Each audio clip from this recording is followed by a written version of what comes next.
Desde la Red Federal de Periodismo Judicial nos encontramos, hoy es el día en que se publicó. Para acceder al informe completo pueden acceder a través de la página de ASIF, en la parte de Justa, que es la página web. Ahí pueden acceder a la publicación del informe completo. La Red Federal de Periodismo Judicial salió becada del Fondo para Investigaciones y Nuevas Narrativas sobre Drogas que presentó la Fundación Gabo, una fundación colombiana, en la parte de lo que es periodismo, ¿no? Sí, de García Márquez. Así es, exactamente, inspirada en el querido Gabo. Y la Red Federal presentó la temática esta de mujeres y microtráfico de drogas, que también se conoce como narcomenudeo, y salió seleccionada para la beca. Hoy hacemos la presentación formal del informe completo, que como les dije pueden acceder a través de ASIF, también se va a publicar en FOPEA, porque la Red Federal fue conformada gracias a ASIF y a FOPEA, y la conformamos más de 30 periodistas de todo el país. Esta investigación en particular trabajamos 22 periodistas y comunicadores de todo el país. La verdad que es bastante, es realmente una investigación federal, porque tiene información de todas las provincias y de toda la parte del país. Adentrémonos un poco al informe. ¿Qué ponen en foco ustedes cuando hablan del microtráfico y por qué las mujeres? ¿Por qué pusieron el acento en la mujer? Bien, la investigación surge en base a una investigación más acotada que realiza una colega en Salta. Ella descubre que la mayoría de los casos de microtráfico son mujeres y que reciben condenas muy altas para lo que es el delito de microtráfico narcomenudeo. Entonces, cuando lo llevamos a nivel federal, nos encontramos con esto, de que hay condenas muy altas por microtráfico. ¿Qué significa altas, por ejemplo, comparativamente con otros delitos también de tráfico? Y que reciben muchos años adentro, que encima no se cumple, por ejemplo, ciertas excepciones. Si la mujer tiene a cargo un niño de 5 o menos años, puede pedir la prisión domiciliaria, por ejemplo. En estos casos, depende igual, la decisión de la prisión domiciliaria depende del juez o jueza a cargo del caso. La mayoría de los casos eso no se cumple, así como tampoco hay programas de acompañamiento para las maternidades adentro de las cárceles. Igual te comento que lo que nos llamó muchísimo la intención, nosotros para este trabajo hicimos más de 100 pedidos de acceso a la información pública, ¿no? Para pedir justamente los datos de estas mujeres. Te comento que en 11 de los 24 distritos de la Argentina no hay información pública disponible sobre cuántas personas de género indistinto recibieron condenas sobre microtráfico de drogas. En el caso de San Luis, ¿cómo te fue? No hay información. No hay información. Es el tema. No. San Luis es uno de estos 11 distritos en los cuales no hay información pública, no recibimos respuesta a los pedidos o recibimos respuesta imparcial, fuera de término, a los pedidos de acceso a información pública. ¿Y el pedido de acceso a la información pública por este tema, a dónde fue? ¿A la Justicia Federal o a algún organismo de gobierno? Mira, San Luis es una de las provincias que no se encuentra desfederalizada, porque hace un par de años se empezó a implementar la desfederalización en los casos de narcotráfico. Y se ratificó ahora. Claro, esto significa que cada provincia se hacía cargo de los casos de narcomenudeo. San Luis estuvo a punto de federalizarse hasta el año pasado y a último habían armado incluso toda la comisión de fiscales, jueces que se iban a hacer cargo y a último momento se echó para atrás. Por lo tanto, todos los pedidos relacionados a San Luis se tuvieron que pedir a nivel nacional, a nivel nación, ¿no? Sí. Los principales pedidos se hicieron al Consejo de la Magistratura, como así también se contactó a los ministerios de Seguridad y de Desarrollo Social. Se trabajó con estos espacios. Bueno, recibimos respuesta y, el Ministerio de Defensa, el Ministerio Público Fiscal, con todos esos fueron los ministerios a los que nos contactamos y de los que recibimos información. El que más brindó información fue el Ministerio de Defensa. Los otros ministerios, como le digo, nos respondieron de forma fuera de tiempo, de forma acotada, con información imparcial. Y en la mayoría de los distritos, en este caso en 14 de los 24, no hay información directamente sobre cuántas mujeres recibieron condenas en los últimos 5 años por microtráfico de droga. Por eso el título de ustedes tiene que ver con esta sombra que hay en la justicia argentina. Exactamente. La justicia argentina es un sujeto obligado de la ley sobre acceso y transparencia de la información.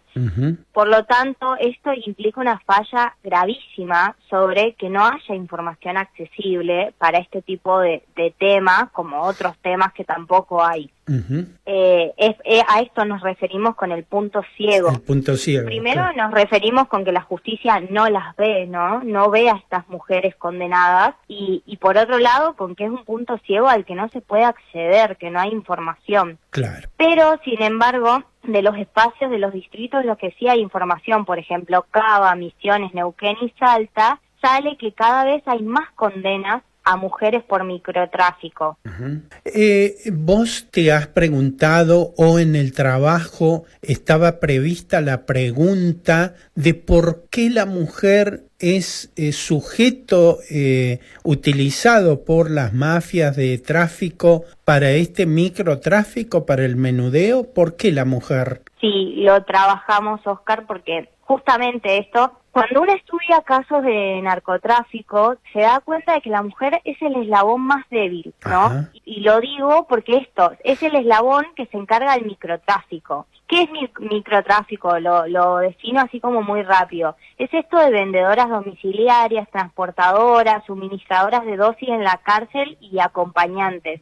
A eso se refiere microtráfico. Son las dealers, las que tienen los kiosquitos llamados entre comillas, y también son las mulas. Entonces, justamente es el eslabón más débil de esta cadena que es el narcotráfico. No son las que están a cargo, no son las que mueven las redes, sino que son las que tienen que poner el cuerpo y ponerse en riesgo. Sería el último eslabón de, digamos, de la cadena de tráfico. Exactamente, las mujeres representan este último eslabón, que es encima el que termina más expuesto, porque esto de la... Es el que va a la cárcel, digamos. Es el que va a la cárcel, exactamente. Con respecto a por qué las mujeres, descubrimos que las mujeres involucradas en microtráfico en general son madres jóvenes y sin recursos económicos, sin educación y empleo formal. Entonces, nos damos cuenta de que las mujeres terminan en estos espacios porque tienen necesidades no cubiertas, ¿no? Claro. Una fiscala con la que hablamos de Rosario comentaba,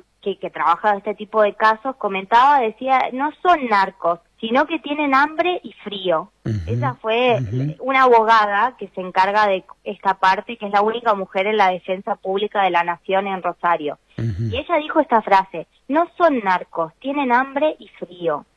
Y la mayoría de estas mujeres también descubrimos que tienen antecedentes de haber sufrido violencia de género. Claro, claro. O sea, tienen a un macho varón arriba que las somete, las violenta y además, para comer y poder sobrevivir, las meten en el tráfico, en el micromenudeo, ¿no? Así es. Eso sería y estos son la figura. madres jóvenes en su gran mayoría también, entonces están pensando en cómo alimentar a sus hijos, a sus hijas que tienen a cargo. Claro. Por eso es muy fuerte también a nivel de la justicia. A nosotros nos sorprendió mucho que no haya información sobre este tema, porque normalmente cuando se atrapa a alguien relacionado a droga, la justicia se enorgullece muchísimo, ¿no? Y lo publica en todos lados. Sí. Se desarmó un kiosco en tal barrio con tanta cantidad de droga. Entonces, es algo que enorgullece, un trabajo que se enorgullecen muchísimo y lo ponen como bandera. Sobre todo la policía lo hace. Exactamente. Es como una bandera que agita la policía, miren cómo trabajamos. Exactamente.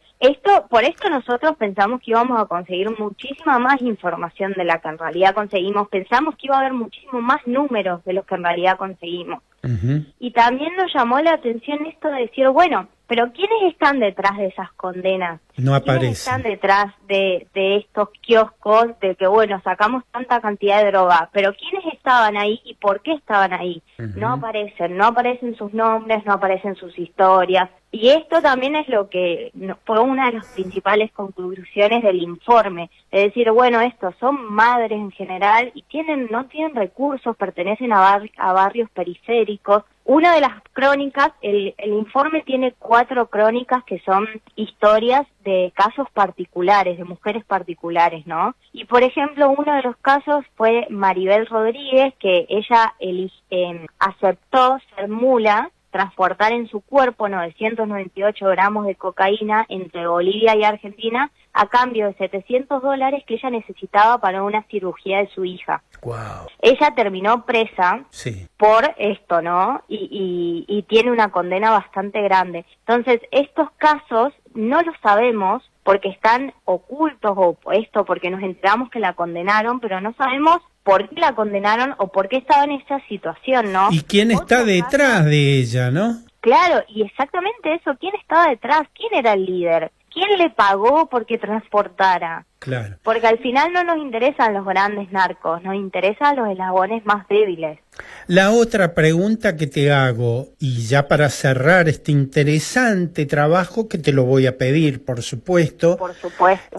Nao, el delito del microtráfico con drogas está muy vinculado, de la mujer, ¿no? ¿Está muy vinculado a la trata? Está vinculado, no fue como una de las principales conclusiones que nos surgió a nosotros desde el proyecto, desde la investigación. Sí encontramos que está vinculado y esto está bastante fuertemente vinculado. Ajá, pero también encontramos que tiene que ver mucho la vinculación de violencia de género, claro.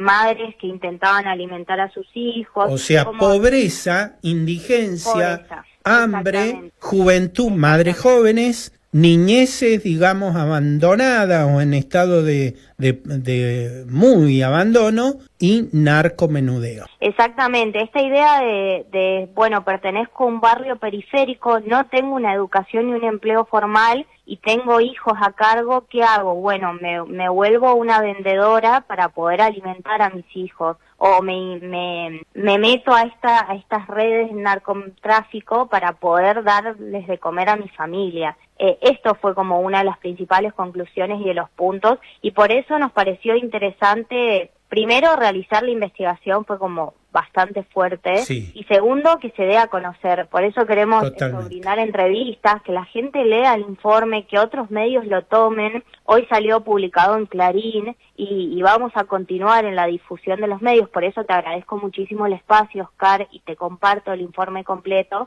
porque necesitamos que esto llegue. Primero, porque el periodismo debe funcionar como una manera de revisar a nuestros poderes estatales y revisar su funcionamiento, ¿no? Totalmente. Eso, que no estén cumpliendo con las leyes de acceso y transparencia es algo para tener en cuenta y para empezar a reclamar. Y lo otro es que la sociedad sepa que cuando se pone a mirar una información viralizada de procedimientos contra la droga, hay mucho que se esconde detrás. Exactamente, la próxima que leamos como se desarmó una cadena, que pensemos también quiénes estaban detrás y de verdad quiénes cayeron pagando esa cadena, ¿no? Claro. A mí me parece que eso es interesantísimo también. Nao Calabrese, felicitaciones a vos, a todas las colegas y un fuerte abrazo. Muchísimas gracias, Oscar, por el espacio. Y bueno, y les repito, quienes quieran ingresar y leer el informe completo pueden acceder a Justa, la página de ASIF. Fopea también tengo entendido que lo va a publicar, pero por ahora está en la página de Justa, ASIF.